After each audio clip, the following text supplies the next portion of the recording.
오늘 우리에게 주신 하나님의 말씀은 창세기 13장 1절에서 13절까지 말씀입니다. 창세기 13장 1절에서 13절 말씀 제가 봉독해 올리겠습니다. 아브라함이 애굽에서 그와 그의 아내와 모든 소유와 롯과 함께 네겝으로 올라가니 아브라함에게 가축과 은과 금이 풍부하였더라. 그가 네겝에서부터 길을 떠나 베델에 이르며 베델과 아이 사이 곧 전에 장막 쳤던 곳에 이르니 그가 처음으로 제단을 쌓은 곳이라. 그가 거기서 여호와의 이름을 불렀더라. 아브라함의 일행 롯도 양과 소와 장막이 있으므로 그 땅이 그들이 동거하기에 넉넉하지 못하였으니 이는 그들의 소유가 많아서 동거할 수 없었음이니라. 그러므로 아브라함의 가축의 목자와 롯의 가축의 목자가 서로 다투고 또 가나안 사람과 브리스 사람도 그 땅에 거주하였는지라. 아브라함이 롯에게 이르되 우리는 한 친족이라 나나 너나 내 목자나 네 목자나 서로 다투게 하지 말자. 네 앞에 온 땅이 있지 아니하냐. 나를 떠나가라. 네가 좌하면 나는 우하고 네가 우하면 나는 좌하리라.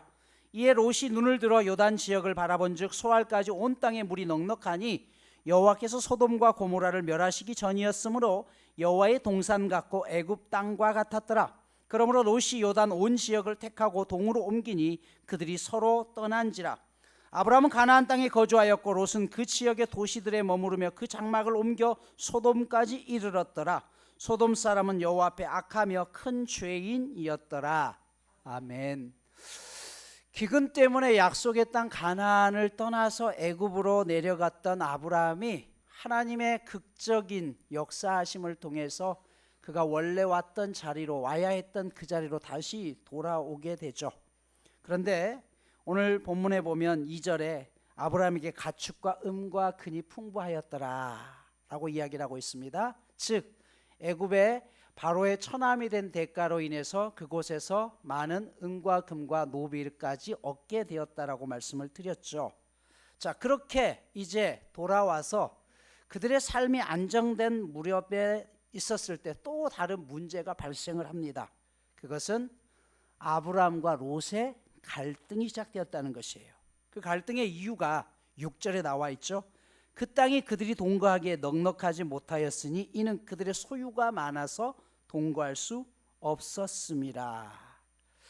여러분, 가나안 땅에 정착하면서 목축의 숫자도 늘어가고 재산이 늘어가면서 점차로 아브라함과 롯 사이에 갈등이 증가했는데 그 갈등의 원인이 물질이 많아지면서 갈등이 시작되었다는 것이에요. 우리가 살아가는 세상 가운데도 이런 일들을 흔히 봅니다. 물질이 많으면 좋을 것 같지만 오히려 이 물질 때문에 형제 간에도 원수가 되는 경우가 참 많습니다. 오히려 가난하게 살았을 때는 화목했던 형제들인데 먹고 살만하니까 때로는 부모가 유산을 남겨주는 과정 속에서 누구는 더 주고 나는 덜 주었다는 그 이유로 인해서 형제 간의 원수가 되는 경우들이 종종 있습니다. 문제가 하나 해결되었다고 생각했는데 또 다른 문제가 계속해서 이어지는 것이죠. 우리의 인생이 그렇습니다. 그런데 오늘 그 갈등 속에서 7절 하반부에 보면 아브라함의 종들과 이 롯의 종들이 다투고 있을 때 그곳에 가나안 사람과 브리스 사람도 있었다라고 성경은 기록해요. 왜 이 말을 기록했을까요? 즉 하나님을 믿는 사람들끼리 갈등하고 다투고 있을 때 그 모습을 믿지 않는 사람들이 그대로 보고 있었다는 사실이에요. 여러분, 이것이 매우 중요합니다. 교회 안에서도 다툼이 일어날 수 있습니다. 그러나 그때 믿지 않는 사람들이 교회를 향해서 지켜보고 있다는 사실을 우리는 잊으면 안 됩니다. 교회도 사람들이 모이는 곳이니 당연히 갈등이 있을 수 있겠죠. 그러나 그 갈등과 문제를 교회는 교회만의 방식으로 지혜롭게 풀어나갈 수 있어야 된다는 것이에요. 오늘날 이런 갈등들을 가장 잘 해결하고 있는 단체 중에 하나가 로마 가톨릭입니다. 여러분, 천주교 안에도 들어가 보면 수많은 문제들이 있지만 천주교의 문제들은 거의 밖으로 드러나지 않아요. 왜냐하면 그 안에서 치고받더라도 그 안에서 해결하려고 하는 노력들이 있기 때문에 그렇습니다. 그런데 오늘날 교회는 그렇지 않죠. 이웃교회에 무슨 일이 있으면 금방 그 지역에 소문이 파다합니다. 그렇게 해서 세상 사람들의 지탄의 대상이 되고 있다는 것이에요.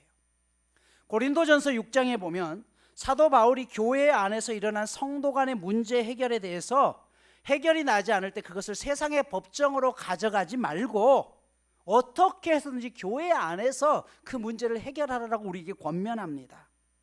그 이유가 무엇입니까? 여러분, 우리가 살아가는 이 세상의 법은요, 크게는 여러 가지 법인데 첫 번째가 양심이라는 법이 있습니다. 이 양심은요, 상대방도 몰라요. 나와 하나님만 압니다. 그러나 적어도 크리스찬들은 그 양심 앞에서 하나님 앞에 회개하고 그리고 그 양심대로 살려고 노력하는 사람들이 하나님을 믿는 믿음의 백성이어야 된다는 것이에요. 또 하나의 도덕법이라는 게 있죠. 이 도덕법은 역시 어긴다고 해서 법적인 처벌은 받지 않습니다. 하지만 덕을 세우기 위해서 그 법을 지켜내는 사람들의 성숙함이 필요한 게 도덕법이죠. 그리고 실정법이라는 게 있습니다. 형법, 민법 같은 실제적인 법입니다. 이 법을 어기면 법적인 처벌을 당하는 게 실정법입니다. 세상의 법은요, 심증은 있지만 물증이 없으면 처벌받지 않아요. 하지만 하나님을 믿는 사람들은 물증이 없어도 심증만 가지고도 아파해야 되고 회개해야 되고 힘들어해야 되는 게 우리네 법이라는 것이에요. 그런 믿음의 상위에 있는 사람들이 거기서 해결하지 못해서 세상의 법, 즉 보여지는 현실만 가지고 판단하는 그 사람들 앞에 가가지고 법적인 판결을 받는다는 것이 우습다는 것이에요. 이게 말이 되냐는 것이에요. 양심법이라는 그 높은 체계법선을 사는 사람들이 왜 하나님을 믿지도 않은 그런 사람들 앞에 나아가서 법적으로 시시비비를 가려달라고 하느냐, 그것 자체가 부끄러운 일 아니냐는 것이에요. 여러분, 아무리 세상이 타락하고 기독교인들 또한 세상의 빛으로 살아가지 못한다고 해도 그래도 교회 다니는 사람들이 세상 사람들보다는 훨씬 더 높은 도덕이라는 것을 가지고 있습니다.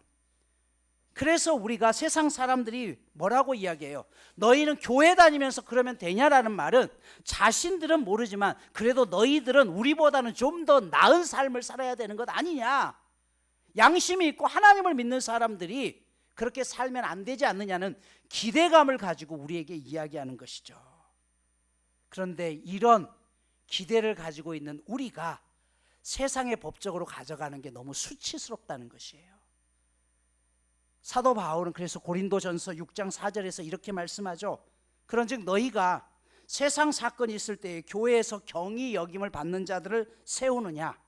여기 교회에서 경히 여김을 받는 자들이라는 말은 교회를 멸시하는 사람들, 교회를 존경하지 않는 사람들이라는 것이에요. 교회를 멸시하고 교회를 우습게 받는 사람들 앞에서 어찌 재판을 받고 그 재판대로 수긍하느냐는 것이에요.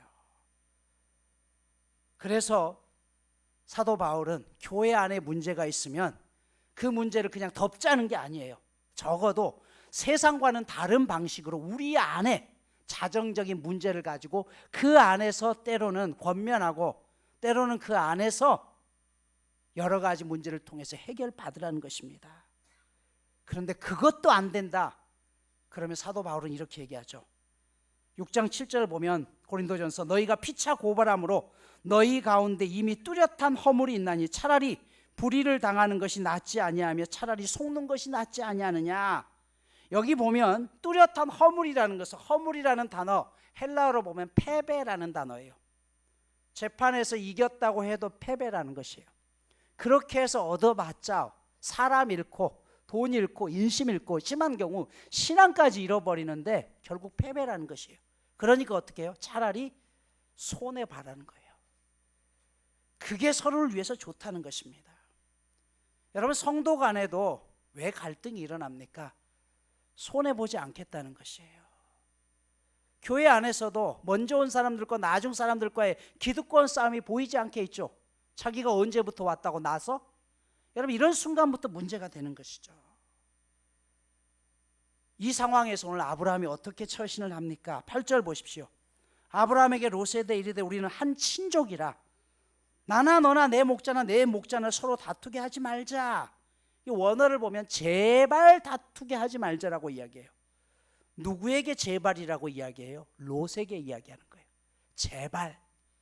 이 말은 갈등을 일으키는 주범도 누구였다면 롯과 롯의 바로 하인들이었다는 것이에요.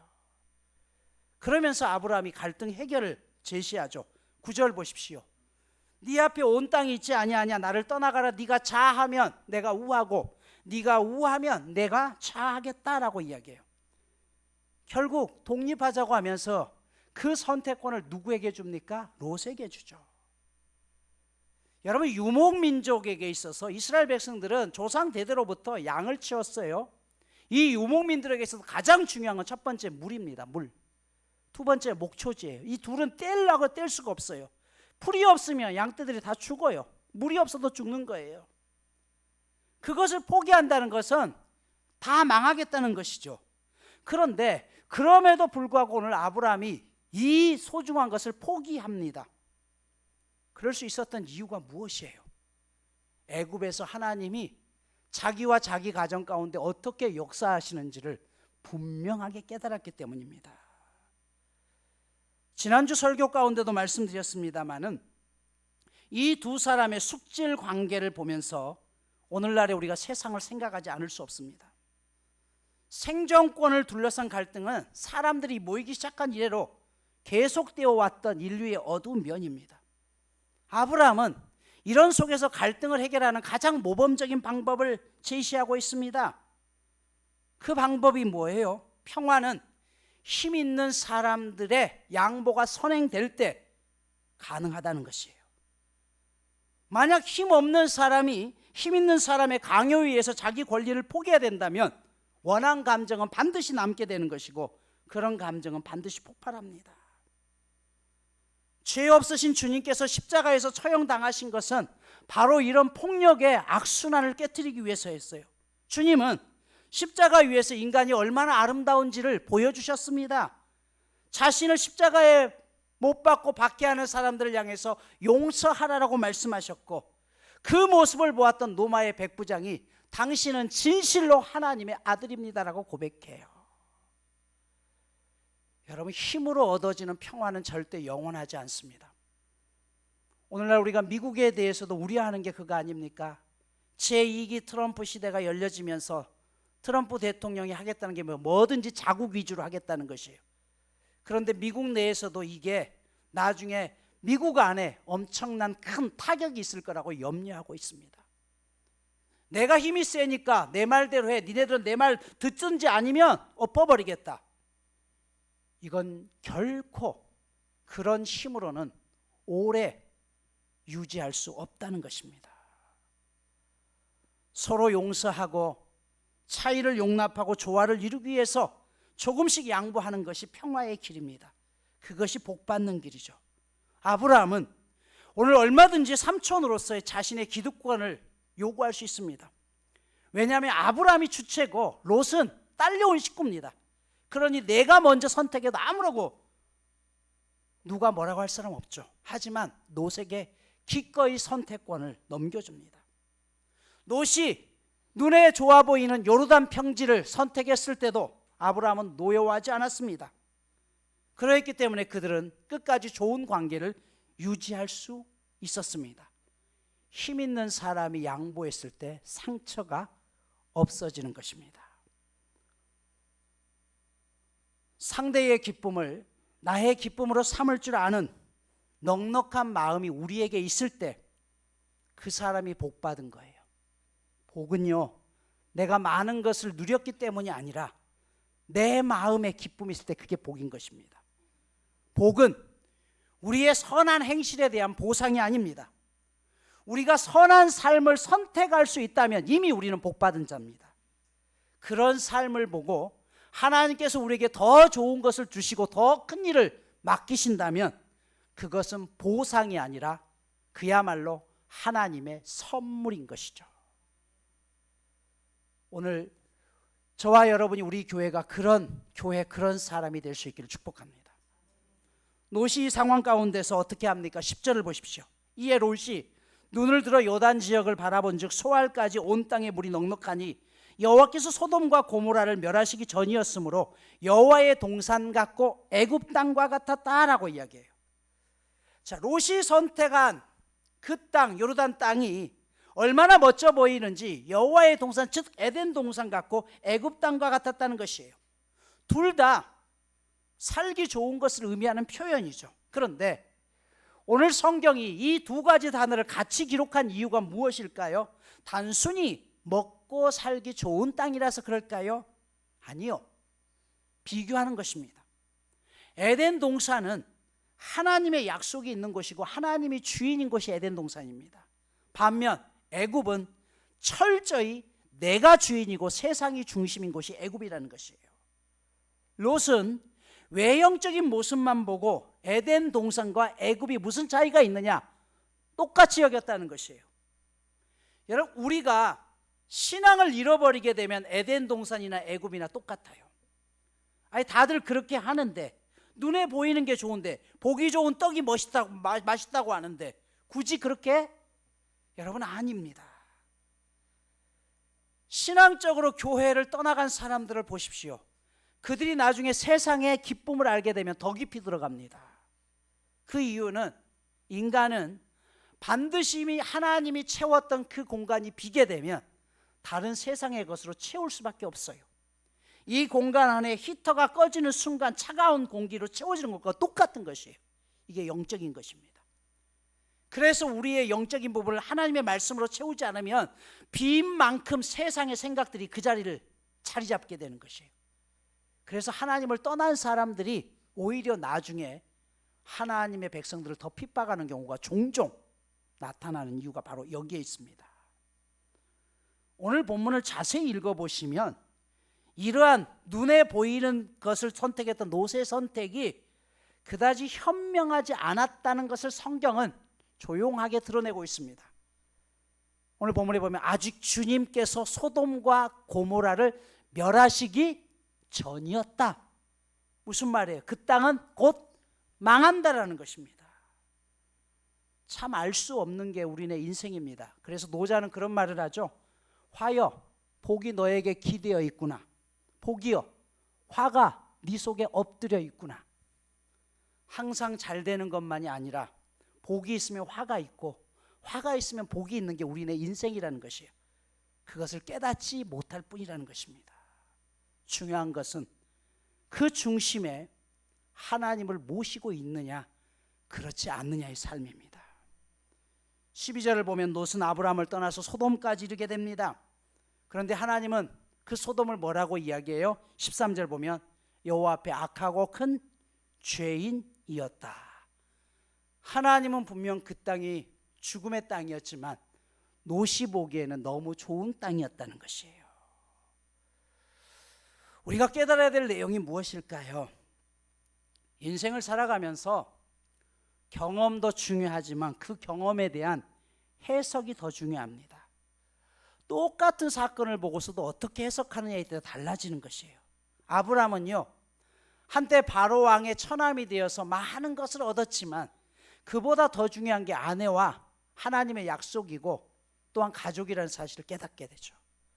반면 롯은 아내를 빼앗기더라도 물질만 있으면 된다라는 이런 생각을 가지고 있었다는 것이에요.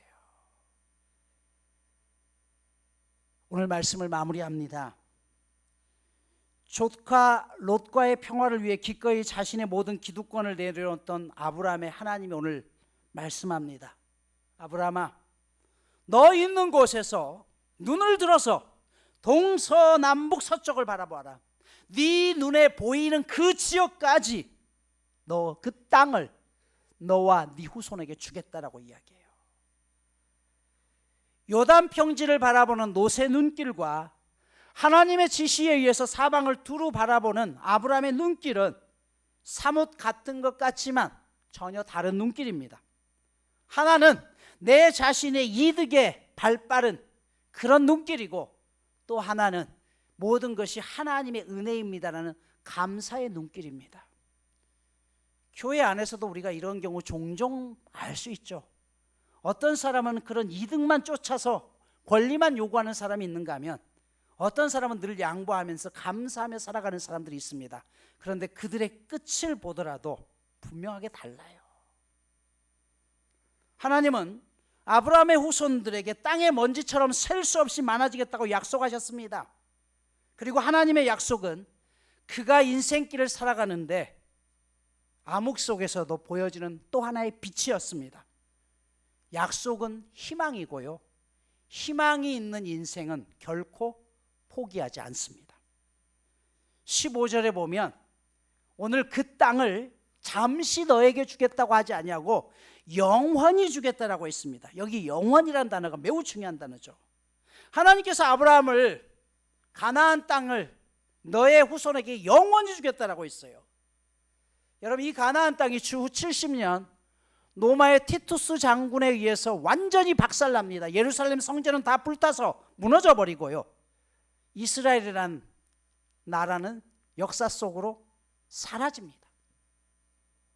하지만 2000년 후에 1948년 그 사라졌던 나라는 이스라엘이라는 이름을 다시 가지고 부활합니다. 세계 역사상 이런 경우는 한 건도 없습니다. 그 엄청난 애굽, 아수르, 바벨론 같은 나라들도 전부 사라졌습니다. 하지만 하나님께서 아브라함의 후손에게 그 땅을 너와 후손에게 영원히 주겠다고 했던 그 약속 때문에 오늘날 이스라엘은 건재하고 지금도 진행형입니다. 이것이 약속입니다. 18절 보십시오. 이 아브라함이 장막을 옮겨 헤브론에 있는 마므레 상수리 수풀에 이르러 거주하며 거기서 여호와를 위하여 제단을 쌓았더라라고 이야기해요. 아브라함은 하나님과 교제하는 자리를 선택하고 거기서 하나님께 예배합니다. 헤브론은 지금의 팔레스타인 해방기구의 가자 지역과 붙어 있는 곳입니다. 그때도 그렇고 지금도 결코 좋은 위치는 아닙니다. 블레셋과 접경 지역이었고, 하지만 아브라함은 그것을 선택합니다. 헤브론이라는 뜻은 교제의 자리라는 뜻입니다. 헤브론 마므레라는 뜻은 활기차다, 강렬하다라는 뜻입니다. 마므레는 오랫동안 그 지역 사람들의 성소였습니다. 아브라함은 주님께 제단을 쌓아 바침으로 그 땅이 하나님께 속한 것임을 확신하죠. 헤브론의 현재 지명은요, 엘칼릴이라는 지역인데 그 뜻은 하나님의 친구의 도시라는 뜻을 가지고 있습니다. 하나님의 친구라는 말은 지금 아랍 사람들이 아브라함을 그렇게 부르는 것입니다. 앞에서도 말씀드렸습니다마는 헤브론의 의미라는 것은 교제의 자리예요. 하나님과의 교제의 자리. 하나님과의 올바른 관계를 이어갔던 사람들은 믿지 않는 사람들에게도 그 친구라는 이름으로 함께 연결지어진다는 것이에요. 여러분, 그리스도인이라는 이름 자체가 믿었던 사람들, 우리가 스스로 지은 것이 아니라 믿지 않는 사람들이 당신은 정말 그리스도를 믿는 사람답다라고 해서 안 믿는 사람들이 우리에게 준 이름이 그리스도인입니다. 역시 헤브론 마므레도 마찬가지입니다. 당신은 우리의 친구입니다 라고 아랍 사람들이 믿음의 조상에게 붙여준 이름입니다. 오늘 우리가 믿는 사람들 뿐만 아니라 믿지 않는 세상 사람들로부터도 당신은 진정 하나님을 닮은 우리의 친구입니다라고 그렇게 인정받을 수 있다면 우리네 인생은 결코 실패한 인생은 아닐 것이고, 그것이 하나님이 오늘날 우리에게 원하는 가장 아름다운 인생이 될 것입니다. 바라옵기는 하나님과의 영적인 교제가 끊어지지 아니하고 그 교제 속에서 하나님으로부터 받은 은혜를 통해서 내 이웃과도 당신 우리의 친구입니다라고 그렇게 살아갈 수 있는 저와 여러분 모두가 되실 수 있기를 간절히 축복합니다.